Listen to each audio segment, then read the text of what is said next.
जब ईरान की ये मिसाइल फायर की जाती है तो तस्वीरें ऐसी होती हैं।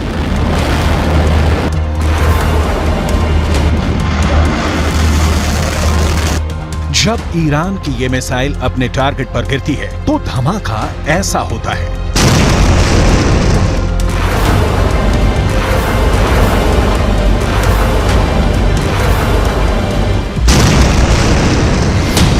अब यही मिसाइल रूस पहुंचने वाली है और समझ लीजिए कि इस मिसाइल को लेकर बात पक्की हो गई है।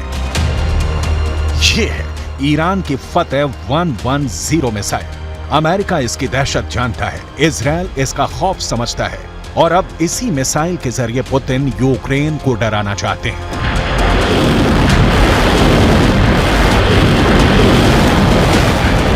रिपोर्ट यह है कि ईरान की ये मिसाइल रूस पहुंचने वाली है और ऐसा अक्टूबर में ही हो सकता है।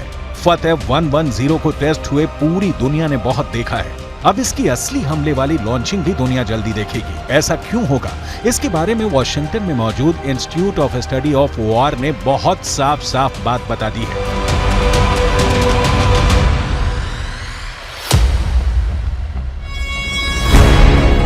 अठारह अक्टूबर को ईरान पर संयुक्त राष्ट्र की तरफ से लगी मिसाइल और ड्रोन बेचने की पाबंदी खत्म हो रही है और उसके बाद ईरान अपनी मिसाइल और ड्रोन खुल्लम खुल्ला बेच पाएगा। अब सवाल है कि आखिर ये कैसे तय हुआ कि ये मिसाइल रूस खरीदेगा?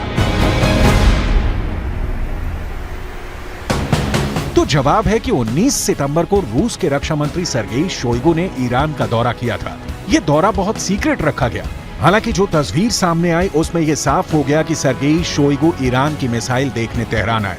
ईरान ने उनके सामने अपने एक एक हथियार की डिटेल रखी। इसमें ड्रोन भी थे और बैलिस्टिक मिसाइल भी, ठीक वैसे ही हथियार जो रूस को यूक्रेन में लड़ने के लिए चाहिए। ईरान के एरोस्पेस फोर्स के commander brigadier general Amir Ali Hajizadeh साथ साथ थे और वो बता रहे थे कि रूस को क्या क्या लेना चाहिए, किस हथियार से उनकी जरूरत पूरी हो सकती है। इसमें सबसे खास रही फतेह 110 मिसाइल। सर्गेई शोइगु ने इस मिसाइल को बहुत गौर से देखा।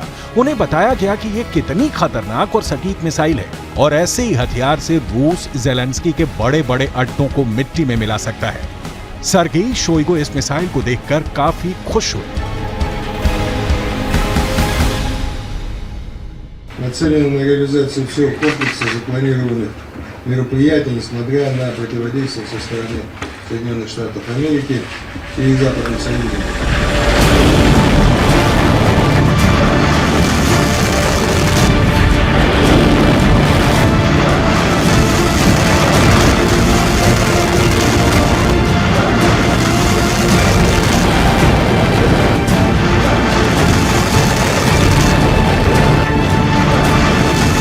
अब इससे ये बात साफ हो रही है कि 18 तारीख को जब ईरान की मिसाइल सेल पर पाबंदी हटेगी तो इसका सबसे बड़ा फायदा रूस को ही होगा और सबसे बड़ा नुकसान सिर्फ यूक्रेन को नहीं होगा, ये बात भी तय है।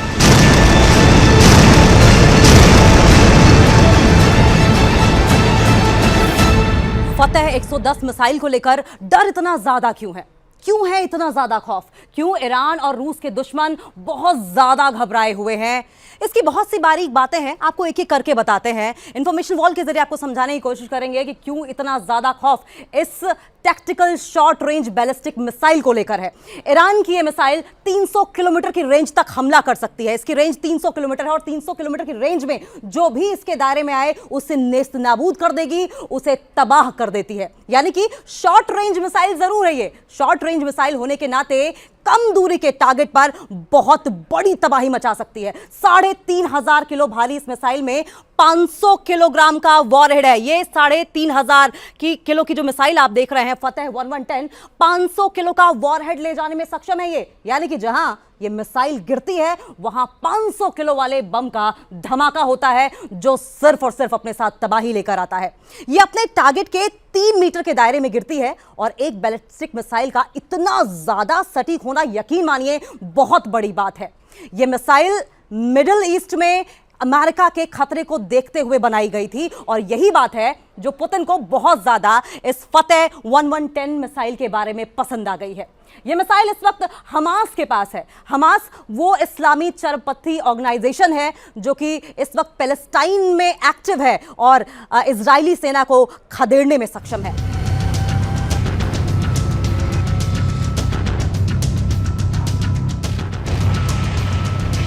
फतेह 110 वाकई बहुत खतरनाक मिसाइल है। इस मिसाइल के नए वर्जन फतेह 313 इससे पहले अपना प्रैक्टिकल दिखा चुकी है। इसी मिसाइल से ईरान ने इराक में मिलिट्री बेस पर हमला किया था।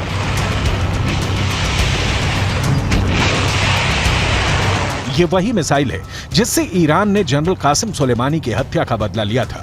फतेह 313 की रेंज फतेह 110 से ज्यादा है। यही वजह है कि ईरान ने इराक में अमेरिका के मिलिट्री बेस पर यह मिसाइल दागी थी। इस मिसाइल के धमाकों ने 100 से ज्यादा अमेरिकी फौजियों को जहनी रूप से बड़ी चोट पहुंचाई थी, जिसे ट्रॉमेटिक ब्रेन इंजरी भी कहते हैं। हमले के बारे में तफसील से जानने के लिए पहले देखिए यह मिसाइल क्यों खबरों में है। अमेरिका से लेकर यूरोप तक मीडिया इसी मिसाइल की बात कर रहा है। इजरायल में भी यही मिसाइल चर्चा में है। पुतिन ने ईरान से फतेह 110 को लेकर बात पक्की कर ली है। यूक्रेन की मीडिया और सरकारी सोर्स भी अब ईरान के इस मिसाइल को लेकर बहुत ज्यादा दहशत में है। ईरान की यह मिसाइल 2002 में तैयार की गई थी। इसका निर्माण 2002 में हुआ था और तब से इसके कई वर्जन बनाए जा चुके हैं। इसका एडवांस 1 वर्जन जो है वो ज्यादा इस्तेमाल किया जाता है। इसका आधुनिक और लंबी रेंज वाला वर्जन 313 है। इसकी रेंज 500 किलोमीटर से ज्यादा की है, यानी कि 500 किलोमीटर के दायरे में जो भी इसके टारगेट पर आता है वो खत्म तबाह हो जाता है। और इस मिसाइल ने खुद को साबित करके दिखाया भी है। यूक्रेन और इजरायल की इंटेलिजेंस रिपोर्ट दावा कर रही है कि रूस को फतेह 110 के साथ जुल्फिकार बैलिस्टिक मिसाइल भी मिल सकती है। इन दोनों की रेंज 300 किलोमीटर से ज्यादा है। जब से ये बात ईरान के दुश्मनों को पता चली है वो घबराए हुए हैं। जब से ये बात ज़ेलेंस्की को पता चली है वो बहुत दहशत में है। अब उनकी एक ही डिमांड है कि किसी भी तरह यूक्रेन की फौज को ऐसे एयर डिफेंस सिस्टम से लैस किया जाए जो ईरान से मिलने वाली ड्रोन और मिसाइल को काउंटर कर सके। Сьогоднішній російський обстріл ракетами і дронами теж призвів до нових перебоїв з електрикою, але це виправляється. Відновлювальні роботи тривають. Така форма терору не дасть Росії нічого навіть зараз, коли ми ще не маємо достатньої кількості систем ППО. ज़ेलेंस्की को यह बात पता चल गई है कि फतेह 110 मिसाइल को रोकना बहुत मुश्किल है और इसमें अमेरिका भी पूरी तरह फेल साबित रहा है। 8 जनवरी 2020 को ईरान ने जब इराक में अमेरिका के 2 मिलिट्री बेस पर हमला किया, ये उसकी सैटेलाइट तस्वीरें हैं। ईरान ने चुन चुनकर अमेरिका के अड्डों को तबाह किया था। कई हैंगर, कई कमांड कंट्रोल सेंटर पूरी तरह तबाह हो गए थे। अमेरिका को हमले की जानकारी तो मिल गई थी, इसलिए उसके सैनिक आसपास अंडरग्राउंड हो गए थे। लेकिन अमेरिका के एयर डिफेंस सिस्टम ईरान की फतेह 110 मिसाइल को रोकने में नाकाम रहे थे। ईरान ने ऐसी करीब 20 मिसाइलें दागी थी। ये जहां गिरी वहां ऐसे ऐसे गड्ढे बने और 100 से ज्यादा अमेरिकी सैनिकों को धमाकों से गहरा सदमा पहुंचा था। ऐसी ही मिसाइल पावर से पुतिन लैस होना चाहते हैं ताकि वो ज़ेलेंस्की को वो वाला सबक सिखाएं जो ईरान ने अमेरिका को सिखाया था। ये ना सिर्फ ज़ेलेंस्की के लिए खतरा है बल्कि पश्चिम एशिया में ईरान और रूस का एक नया तालमेल तैयार कर रहे हैं, जिसका नुकसान इजरायल और अमेरिका दोनों को होगा। Высокая динамика встреч подтверждает общий настрой на дальнейшее укрепление стратегического партнерства в оборонной сфере и военном сотрудничестве. Зона давления на Россию и Иран показывает свою бесперспективность. अब ईरान के तेवर समझने हैं तो आप 2 तस्वीरों को बहुत गौर से देखिएगा। ईरान ने पहले 19 सितंबर को रूस के रक्षा मंत्री सर्गेई शोइगु को फतेह 110 मिसाइल दिखाई और फिर 22 सितंबर को यही मिसाइल अपने बहुत ही खास परेड में दुनिया को भी दिखाई। ये काले रंग वाली मिसाइल फतेह 110 को दिखाने का मकसद है कि ईरान और रूस के दुश्मन काबू में रहें। सवाल है कि रूस और ईरान साथ आए तो ज़ेलेंस्की क्या करेंगे? एयर डिफेंस तो ठीक है, लेकिन टक्कर तो बराबर की होनी चाहिए। इसलिए ज़ेलेंस्की के ऑपरेशन को भी बहुत गौर से समझिएगा।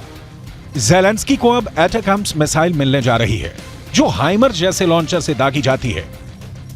इसकी रेंज 300 किलोमीटर होती है। अमेरिका से लेकर यूक्रेन तक तमाम मीडिया और देश की सरकारें अब इसी मिसाइल की बात कर रही हैं।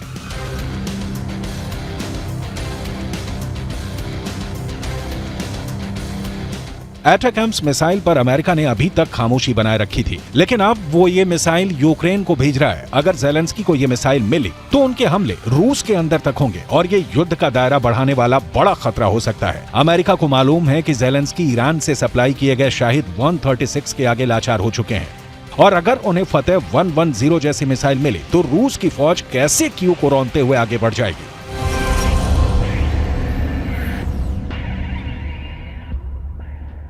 The most recent escalation, the United States strongly condemns Russia's missile strikes today, which continue to demonstrate Putin's brutality. As you know, President Biden and the G7 leaders met with President Zelensky last week, and President Biden also spoke with President Zelensky one-on-one the day before that G7 conversation. We are in daily touch with the Ukrainians across the administration, from the National Security Advisor to the Department of Defense and the Department of State.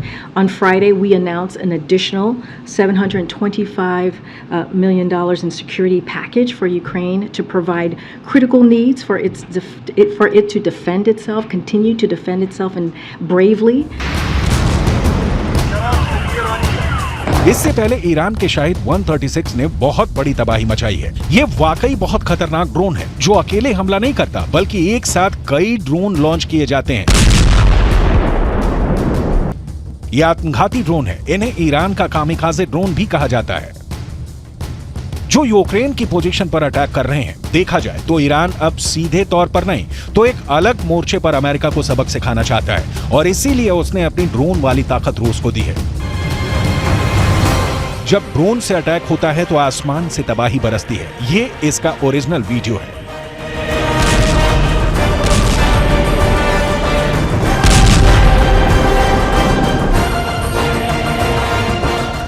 Drone जब ऐसे गिरता है तो बचने का कोई तरीका नहीं रहता।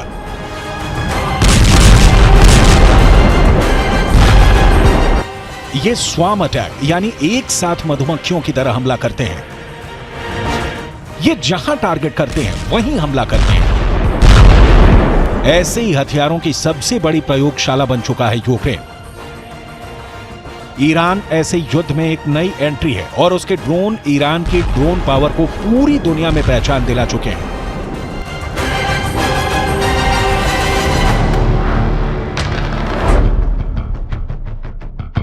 अब बारी फतेह 110 मिसाइल की है, जो पुतिन को गजब की पावर देगी। ईरान के हथियार मिलने से पुतिन को जबरदस्त फायदा हुआ है, जबकि ज़ेलेंस्की को अब बड़े नुकसान का खतरा समझ में आ गया है, क्योंकि अब ड्रोन के साथ रूस के पास ईरान की मिसाइल भी आने वाली है।